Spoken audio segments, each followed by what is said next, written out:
자, 안녕하십니까. 네, 네, 안녕하세요. 안녕하세요. 네, 반갑습니다. 네. 네. 오늘 갑자기 전화 드려서 죄송하고요. 아침에 뭐 하시다가 전화 받으셨어요? 책 쓰다가. 네. 그래요? 네. 또 다른 책? 네. 그러면은 뭐 테마나 큰 주제는 좀 얘기. 기후에 관한. 기후위기? 네. 기후에 우리가 어떻게 대처할까. 네. 시민으로서 그런 책 쓰고 있죠. 대략 출간 예정일은 어느 정도? 11월? 그렇게 빨리요? 지금 거의 다 거의- 썼고요. 어. 출판사하고 얘기도 돼 있고. 그래요. 그러면은 사실 오늘 찾아뵌 게 지난번에 이 책입니다. 이 책, 내 비즈니스와 삶을 바꾸는 해석의 마법이라는 책인데요. 제가 이 책을 완전히 완독은 하지는 못했고요. 일부를 봤는데 너무 책이 좋더라고요. 물론 뭐 한 소장님 이전 책도 너무 좋아가지고 사실상 팬이긴 한데 리뷰도 몇 번 썼고요.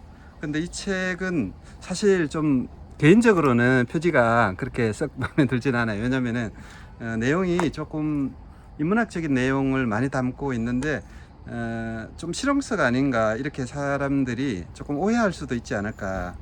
그렇게 이제 좀 개인적으로는 좀 아쉬운데 우리 소장님은 작가분은 뭐 마음에 드신다고 하니까. 예. 그리고 그 책 내용 그러면은 조금 보면은 해석의 마법을 출간하시게 된 계기가 있었을 것 같아요. 말하자면은 이 주제로 집필을 하시게 된 어떤 계기는 어떤 건가요?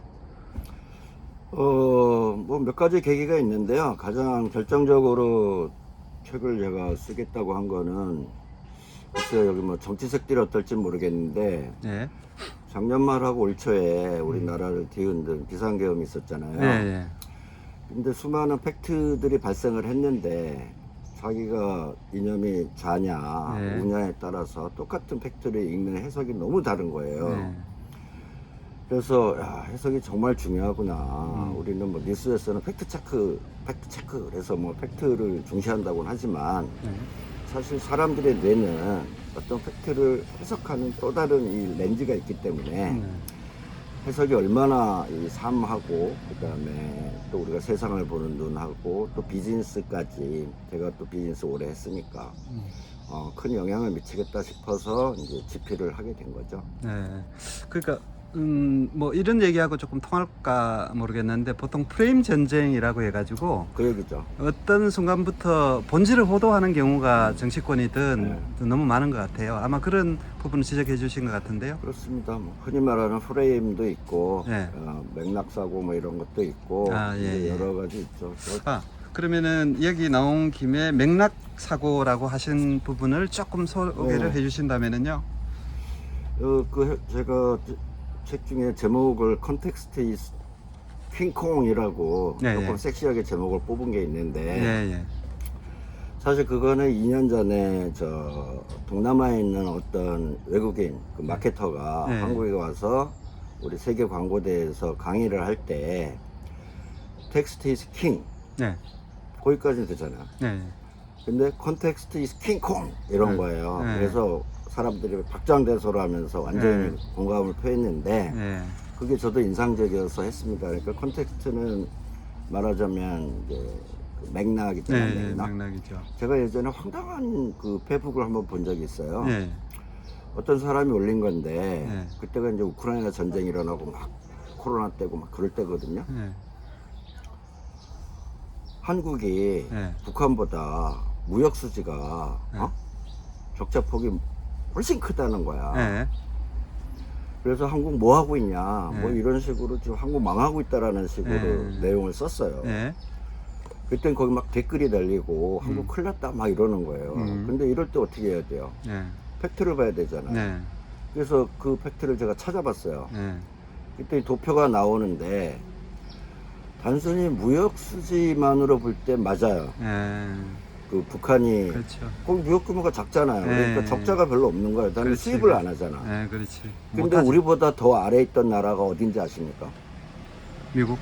미국, 일본, 영국이 우리보다 다 아래야. 아, 그렇죠. 그 내용은 싹 빼고 네. 북한하고만 비교한 거야. 아, 일본도 무역 어느새 적자가 심해졌나요? 그때 우크라이나 때니까 이제 원유 수입이라든지 원자재 수입이 급증을 할 때잖아. 그래서 한국도 그 기간 아. 일부분만. 그거지. 그러니까 그런 식으로 사람을 호도하는 게 이제 맥락 사고를 빼버린 거야. 그러니까 그렇죠, 북한하고 그렇죠. 우리만 본 거죠. 음. 이런 맥락도 일종의 해석인데 우리가 얼마나 많이 그 맥락을 무시하고 네. 특정 사실만 알려줘가지고 네. 이렇게 사람들의 해석을 오도하냐. 뭐 이제 그런 사례죠. 그래서 뭐 그런 예들은 참으로 많죠. 우리가 문장 중에서 한두 군데만 싹 빼가지고 하는 거. 저는 그거를 사실 포르노라고 부르거든요. 포르노라는 게 뭐냐면 사랑 행위 중에 특정 부위만 밝히는 거잖아요. 이것처럼 네. 문장에서 앞뒤를 다 빼고 네. 특정 문장만 딱 하면은 네. 근데 사람들이 거기에 넘어가요. 그래서 제 책을 읽으면 아마 그런 맥락의 중요성을 알고 절대 작은 팩트라고 하는 거에 넘어가지 않을 거다. 예를 들면 한국에 한국을 비하하기 위해서 예를 들면 서울역에 있는 노숙자만 보여주면 한국은 거지 국가예요. 그렇지. 그럼 일본의 도쿄에 가서 한번 그 역에 있는 노숙자들 보여보세요. 네. 이런 식으로 하는 일들이 이제 너무 많다는 거야. 예, 예를 들어서 일본의 신족구의 여고생 뭐 매춘, 그런 거야. 예, 뭐 원조 교재 같은 것만 집중 보도하면은 사실 그럼 거의 예, 타락 국가가 되는 거죠. 네, 근데 그렇죠. 그렇지 않은 거죠. 예, 그래서 이제 맥락이라는 게 되게 중요하고요. 네. 저는 이 책 보면서 좀 그런 생각 해봤어요. 그러니까 글쓰기에 대한 강의나 중요성 얘기하면 메시지, 말하는 텍스트에 집중을 하는데 사실 상황 논리나 맥락, 컨텍스트가 중요한데 거기에 대한 약간의 글쓰기에 대한 어떤 소양을 좀 업그레이드하는 그런 책이 되지 않을까. 네, 그런 생각을 좀 그것도 해봤고요. 있을 수 있고요. 예, 사실은 제가 국문학을 했는데 예, 그 전공은 예, 소설 사회학이라는 게 있어요. 장르 중에 네. 그 비평이죠. 네. 근데 그건 뭐냐면 우리가 소설이란 텍스트만 보면은 사실은 이해할 수가 없다. 예, 그 소설이 나온 그 시대 상황을 모르면 음, 그 안에 주인공이 왜 그런 행동을 하는지 그런 사고를 하는지 알 수가 없다는 거죠. 그 그렇죠. 유명한 아큐 정전 같은 경우 아큐가 왜 그런 정신 승리를 하게 되는 건지 그 의미가 뭔지 당시 청나라 말 상황을 모르면 그 책은 이해할 수가 없는 거예요. 그냥 한 또라이 얘기인 거죠. 예, 근데 그때 당시 보면 그 노신이란 저자는 예, 청나라가 그런 정신승리에 빠져가지고 아 그래 뭐 우리는 잘났는데 그냥 맞고 있는 거야 그냥 맞아주는 거야 이런 식으로 해석을 하고 있었다. 네, 그걸 비판한 거다. 예를 들면 탕류 같은 책을 만약에 그때 일제강점기 때 그 전라도 상황을 모르면 그 책은 이해하기 어렵다. 탕류. 네. 제가 몇 년 전에 탕류를 3대하고 탕류를 봤는데 네. 와, 탕류 진짜 대단한 작품이더라고요. 야, 지금 그럼요. 만들어도. 예. 그래서 그 군산이나 이런 데 네. 가서 그때 얘기들을 들어보면 네. 훨씬 더 공감이 되거든요. 이게 해석력을 높이는 방법이 좀 네. 입체적으로 봐야 되고 맥락을 봐야 되고 예. 누구의 말만 갖고 들으면 안 된다는 거죠. 거기 좀 제가 읽었으니까 좀 더 이어가자면은 거기가 그 미국으로 선물 거래하는 그럼요. 그 나오잖아요. 그러니까 그 시대에 그게 있었다는 게 좀 놀라웠고 그 치정극이 벌어지는데 너무 소설로 거기 흥미롭더라고요. 가면은 세미사라는 직업이 있어요. 네. 세미사. 네. 그게 뭐냐면 쌀을 세는 사람이에요. 예. 뭐냐면 이제 쌀을 한국인이 그때 네. 당시 한국인이 수확을 하면 네. 그거를 군산항을 통해서 수출을 해야 되는데 예. 쌀을 씻어야 될 거 아니에요. 네. 깨끗하게. 그 그게- 세수한다 할 때. 예. 근데 그때 당시 우리 한국인들이 못 네. 사니까 네. 쌀을 많이 가져간 거예요. 네. 주머니에 넣거나 특히 여자들의 경우 넣을 수 있는 데가 몇 군데 더 있잖아요. 그러니까 일본 순사들이 네. 붙어가지고 예. 감시병들이죠. 온몸을 수색을 하는 겁니다. 아. 그때 겪었던 그 우리 여공들의 어떤 비참한 삶, 예. 파괴된 인권 같은 거 예. 이런 것들을 군산에 가서 직접 들으면 예. 탕류가 훨씬 더 리얼하게 와닿아요. 최근에 영화인가 탕류가 나온다고 하는데 나는 그 얘기 그- 들었습니다. 탕류가 나온다고 하던데 그 얘기는 아니 그거하고는 상관없는 그 이름만 상관이 그런 거죠. 없죠. 예. 그래서 맥락 얘기하다가 네. 어떤 사회적 맥락 또는 어떤 콘텍스트 이런 건데 재밌잖아요. 콘텍스트 이스 킹콩. 예, 예. 근데 우리는 대부분 텍스트만 봐요. 네. 그러면 안 된다는 거죠.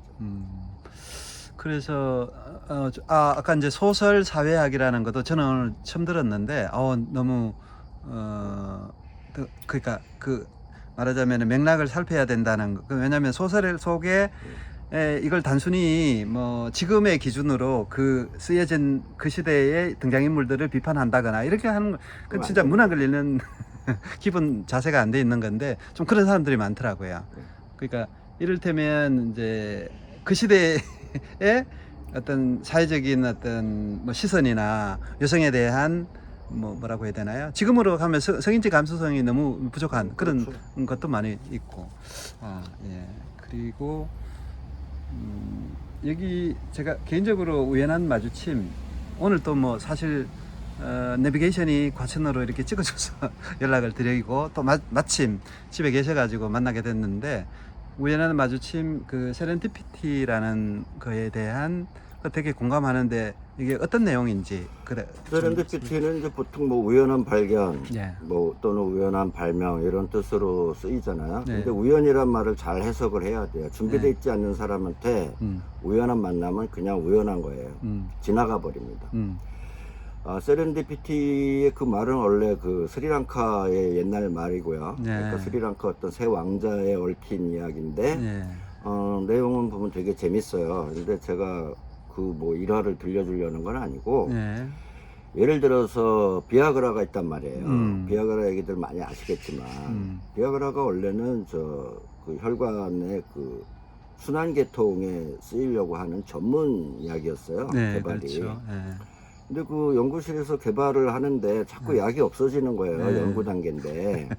그 경영진이 파이저잖아요. 네. 파이저 경영진이 그걸 이상하게 여겨갖고 뒷조사를 해봤더니 예. 연구원들이 가져가는 거야. 음, 왜 가져가지? 음, 봤더니 아시죠? 고개 숙인 남자들, 고개 숙인 연구원들이 가져가서 쓰는 거예요. 예. 그러면 보통 경영진은 어떻게 해요? 저런 사이드 이펙트가 있네? 이렇게 볼 텐데 경영진은 그렇게 해석하지 않았어요. 바꾸자. 그러면 그 순환계통 전문 치료약으로 하지 말고 그 발기부전 치료제로 쓰자. 그래서 네. 대중용으로 쓰자. 예. 그래서 어떻게 됐어요? 대박. 파이자 주가가 삼성전자보다 올라갔어요. 이게 이제 세렌디피티의 한 사례인데 예. 되게 많은 사례들이 있죠. 뭐 레이저 발견도 그렇고 우리 전자레인지 발견도 그렇고 그 뭐 푸른 곰팡이 효능 발견도 사실은 우연한 발견이었어요. 그렇죠. 하지만 대부분의 사람들은 그냥 넘어갑니다. 포스트잇도 막 포스트잇도 뭐 유명한 사례인데 이게 오래된 사례 같지만 지금 한국에도 비일비재로 벌어지고 있어요. 예를 들면 얼마 전에 그 광화문 광장에 우리 이순신 동상을 철거하고 새로 만들었잖아요. 네. 근데 이와 정말 제가 너무 아쉬운 사례라고 얘기를 했는데 예.